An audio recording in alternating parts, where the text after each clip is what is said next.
All right, so Cliff is now going to assemble his very first lasagna. What we did was make our own sauce mixed with some turkey meat, some extra lean turkey meat, and that just has some very basic ingredients in it: onions, basil, some chopped tomatoes, tomato sauce, that kind of stuff. And we have this pretty cool rice lasagna that you don't need to cook before you put it in the pan. So first layer, Cliff has never done this before, so we'll go through this all together. If I can cook it and not burn it, you can cook it and not burn it, because I burn everything. All right. So here we go. There's no burning or cooking involved in this part. So your first layer is going to actually be rice lasagna. So you just put a layer on the bottom, and sometimes you have to, like, towards the end, you might have to crack a couple pieces off to finish a whole layer. But it's about 3 that you're going to use. And now you need some ricotta cheese, which we are running out of, so use sparingly. Ricotta cheese, we use the all natural. You can get the precious ricotta cheese from pretty much any market. And do I use a spatula? Do I use a spoon? I just use my fingers.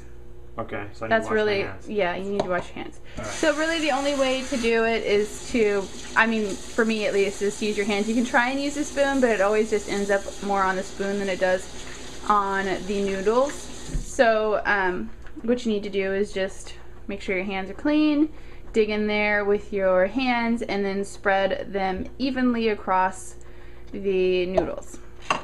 Alright. Oh yeah, I can see that'd be a challenge. Yeah, it's a real challenge, especially with your first layer. So it really just, matters how much ricotta you like, that kind of stuff. I've actually bought some tofu ricotta before, so if you're lactose intolerant or you just don't like milk products, you can, or if you're vegan, you can use tofu ricotta, which actually tasted pretty good in my book. I couldn't find it again, so that's why I didn't buy it again. But like I said, you can do lots of modifications on this. We use turkey because turkey is lean, and they are not allowed to use steroids in turkey as well. So we use turkey more than anything if we can't find any other natural beefs or anything like that. All right, what next? All right, so next you're gonna need to scoop some mix in evenly, so the spaghetti mix. Alright, so we grab a little bit of this mix.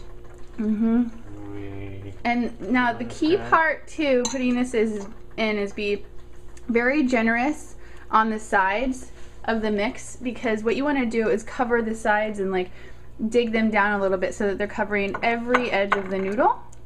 You can imagine that these noodles aren't cooked already, so they're going to need some moisture, as much moisture as possible. The first time I made this, I forgot to do that, and so the edges came out crispy because they weren't fully cooked. They didn't absorb any liquid, and it was a little weird on the edges. So you just want to make sure that you have the edges very well covered, as Cliff does. It was good. I mean, the first day you made it was awesome, and then the second day, it seems to be on this lasagna, the second day is always like the golden child. Like that's when the flavors really come through. Yeah. It's awesome. That's most Italian food. Yeah, it's just incredible. Okay. All right, so now you want to put your mozzarella on. All right. And this is some leftover Henry's mozzarella. Henry's Market. You buy this at the natural food store as well. We have kind of a hodgepodge right now. We always carry lots of mozzarella in our family, so we're trying to use up the last of our mozzarella.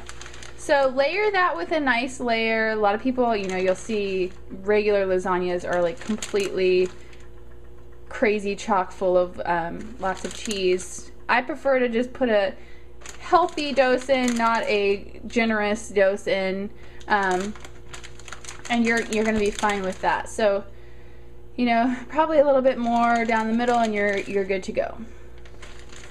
Now, what's nice about the cheeses is they can be I think they can be a pretty good protein supplement to some degree if you're not into eating meats. I mean, that's the problem with the gluten-free diet. It's just like there's really a pretty limited selection of stuff that you can and can't eat because there's so many things that's made on wheat.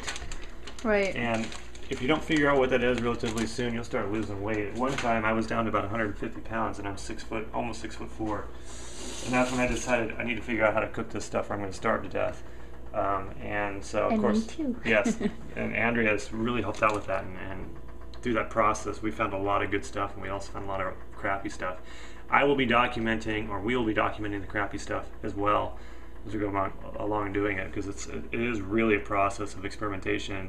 And so far in our experience, it's been like 50-50. You cook some stuff, it comes out good. You cook other stuff, it tastes horrible. And then there are some things that just aren't meant to be wheat-free, like muffins. We'll get to that in a while. Okay, so I got this awesome like mozzarella thing. What do I do with it? All right, well now you need to do your next layer. Okay, so bust out my next layer. So you gotta get more of those déboulés. Now when we talk about what we're doing and, you know, sort of being gluten-free, like Cliff was saying, it's expensive. And déboulés is probably $5 for that pack, if not more. Probably closer to $6 for that pack.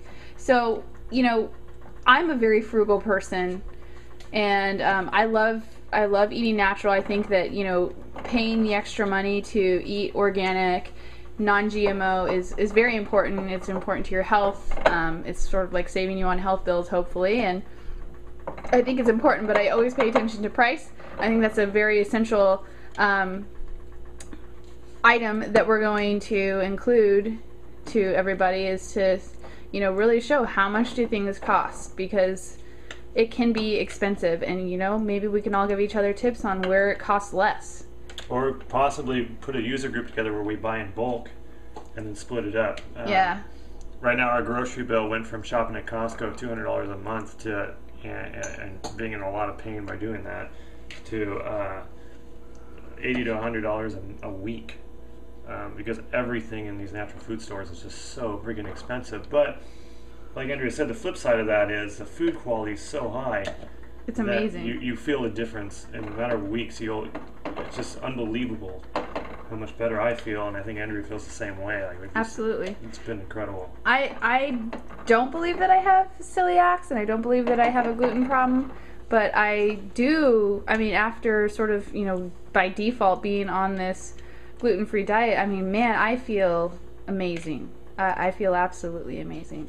And I didn't really think about it at first. At first I'm like, I can't, you know, I shouldn't really go gluten-free. But, you know, I go gluten-free for a week with Cliff, and then I'll go to work, and, you know, he's not at work, so I eat some gluten, and as soon as I eat, you know, something that has, you know, some wheat in it, I'm just totally lethargic. Yeah, lethargic. It's like, you know, it's very different. So, you know, I definitely see a difference in it. I see why there's people out there who don't have the disease that are gluten-free, because it makes such a huge difference in your life. And we've only been on this probably a couple months now, and it was incredibly hard at first.